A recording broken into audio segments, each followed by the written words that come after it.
Badala ya kujenga barabara ya lami ya Umoja wa Ulaya ama ya World Bank ama ya Marekani, wanazinyofoa zile fedha, wanakuja kuwalipa hawa watumishi, wanawapa posho, wanapeleka huko, wanaibaiba huko kwenye 40%.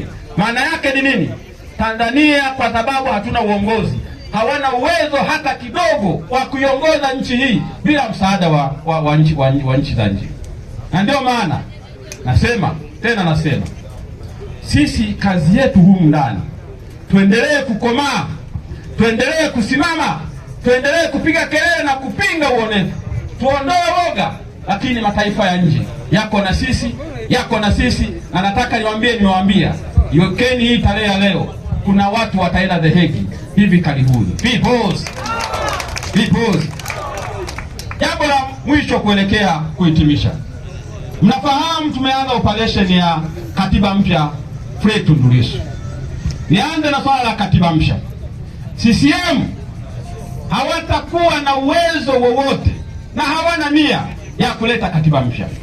Katiba mpya itaandikwa na Watanzania nyinyi. Tunaandaa mapito tu. Atakapotoka mwenyekiti wetu, na atatoka hivi karibuni, atakapotoka mwenyekiti wetu, tutaanza kazi ya kusukuma madai ya katiba mpya kwa nguvu, sio kwa kuiomba.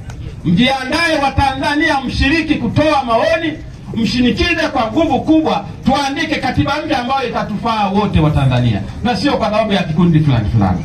Kuhusu mwenyekiti wetu, tumeshasema tunakwenda na njia ya kwanza ya kuiomba mahakama. Wana option mbili.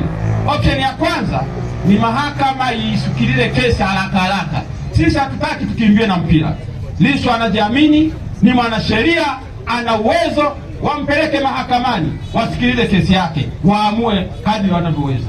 Ikishindikana hivyo, Rais Samia, pamoja na kwamba ni serikali haramu, bado ana nafasi pa kumtumia DPP, waandike no case to answer, ili mwenyekiti Lissu atoke, aungane na Watanzania. Wanaopaswa kuwa gerezani wako nje. Lissu anatakiwa awe nje, na wanaotakiwa kwenda gerezani wapeleke gerezani. Peoples. Wapo watu wameua, watu wameteka, wameiba mali zetu, wanatakiwa mara moja waende gerezani na Lissu atoke nje. Sasa hii ni hatua ya kwanza ya kuambizana kwa lugha nyepesi kabisa.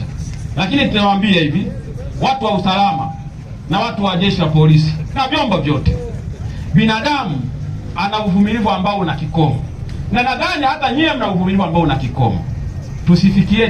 Tusiende tena huko ambako tutakuwa na no point of return, kwa kuwa ni kusonga mbele kwa namna, kwa gharama yoyote ile. Mwachieni mwenyekiti wetu aje afanye kazi, na msajili wa vyama vya siasa acha kujifanya ni msajili wa Chadema tu. Yaani kila siku ni vimemo vya Chadema tu, kila siku ni kutishia Chadema tu, kila siku ni hiki tu. Wewe umekuwa msajili wa Chadema, kuna CCM, kuna Chauma, kuna CCR, shughulika na vyama vingine. Achana hiki chama. Hiki chama ni mali ya Watanzania, wanajua namna kukilea na kitaishi bila shida yoyote. Peoples. Sasa tuulizane, wangapi mko tayari kwa hatua ya pili ya kudai sasa katiba mpya na Fred Tundu Lissu? Tunyoshe mkono. Hii ni hatua ya kwanza.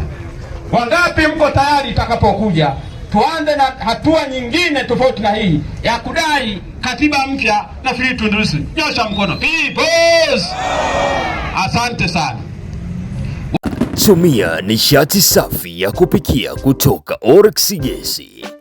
Tunapatikana kituo cha mafuta cha Oryx mkabara na kanisa Katoliki la Nyakahoja, Mwanza.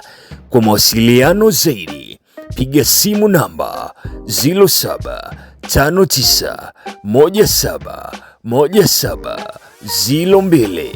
Tunauza jumla na rejareja. Usafiri ni bure.